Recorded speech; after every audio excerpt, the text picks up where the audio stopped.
And let's dive right in there because we were talking a little bit before we got on the air here about those childhood traumas. Can you go ahead and describe a few of the top 10 or go into all 10, whatever you feel comfortable with? Sure, sure. It's interesting when people hear about childhood trauma, most say, well, I didn't have really trauma in my life. I had a few things that were bumping the roads. But when you hear these, that you don't initially think they're influential on you when they're happening or as an adult, but they do play a huge part in partner selection, happiness, and even success in business. So I think you'll be interested to hear what the top 10 are. And as I go through them, I want you to make sure this is not about blaming your parents at this point if you recognize some of these, or not feeling ashamed or embarrassed, because the truth is the research does show that 9 out of 10 people suffer in life and love due to unhealed, unconscious childhood trauma. And then they said the other 10% are sociopathic, who nothing is wrong with them, so they blame everybody else. So the studies show most people have at least 1 to 3 of the traumas, and I can guarantee you everyone in our world has one right now. So that would be trauma number 9. But let's start at the beginning. So trauma number 1 is if you had a caretaker or parent that had any addiction. Now, also being an addictions counselor, I named 12 addictions that could have interfered with a child-parent bond. One is drugs, alcohol, sex, meaning you knew your parent was a cheater and you were probably the holder of that secret, porn, gambling, hoarding, spending, eating, gaming, TV watching, workaholism, and the last one, which is more recent, is social media or computer addiction. Okay, so that's addiction model. Second is any verbal messages that were disturbing to you. So that could have been watching mom and dad fighting all the time. That could have been they were yelling at you a lot. Or it even includes if you never heard the words "I love you" or compliments. A lot of those, "Hey, you did good, kiddo, I'm proud of you." Those kind of statements kids really need to hear. And many kids did not. It was always something critical or something's wrong with you or it's still not good enough, even though you tried your best. So verbal messages can be very profound. The third one is emotional abuse or neglect. The fourth one is abandonment, and there's 2 types I named: fault and no fault abandonment. So a no fault abandonment would be if a parent happened to die early, if they went off to serve war for your country, if they even travel a lot for business, and that's a way to support the family, but they're gone a lot of the time.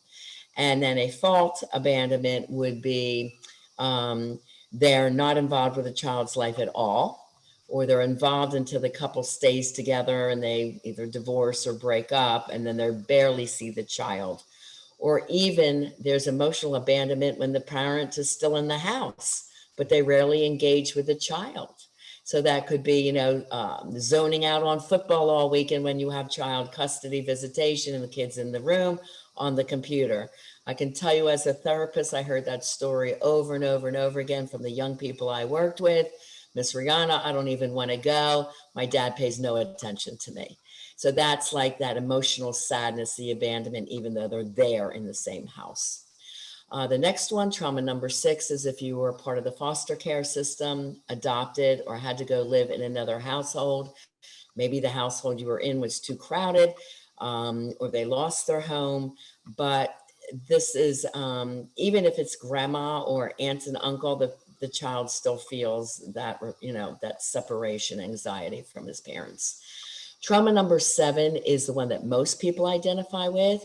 That means feeling different in some way. So you could have been a chubby, overweight child. You could have been skinny and gawky and called the nerd at school.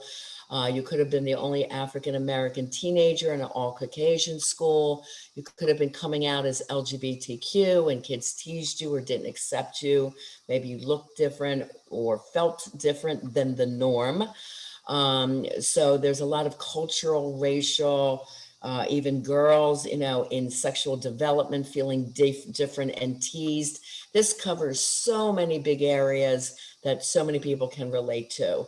And that's why childhood prejudice has no prejudice, right? It's because I work with singles and couples and young people from 16 now all the way up to 70s. and straight and LGBTQ clients. So there is no prejudice when it comes to childhood trauma. We're all impacted. The next one is sibling trauma. So that could be if your sibling bullied you, if they were born with a medical condition, so mom and dad had to spend more time with them. But most often people perceive this one as their sibling was the golden child, the special one. So the star athlete, more handsome, more beautiful, smarter. It's like, why aren't you as smart, or get the grades that your sister does? Those kind of comments where you never felt like you measured up. Okay, trauma number 9 has 2 categories. The first one is community trauma. And this is the one everyone around the world is experiencing right now with the COVID pandemic. So that's a community trauma where people at large are impacted. This is also our Mother Earth events like floods, fires, hurricanes, mudslides, tornadoes. It's also our mass shootings and our school shootings. So anything community wide. And then if it impacts you in the community, it usually impacts you as a family.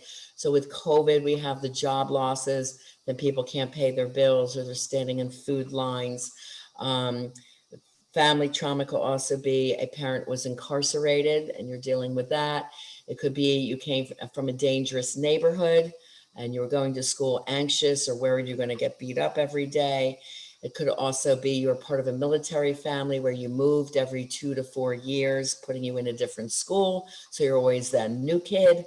Or, just coming from lack, always worrying about money and paying the bills, which gives you that lack mindset that often comes through in business and business decisions as you get older.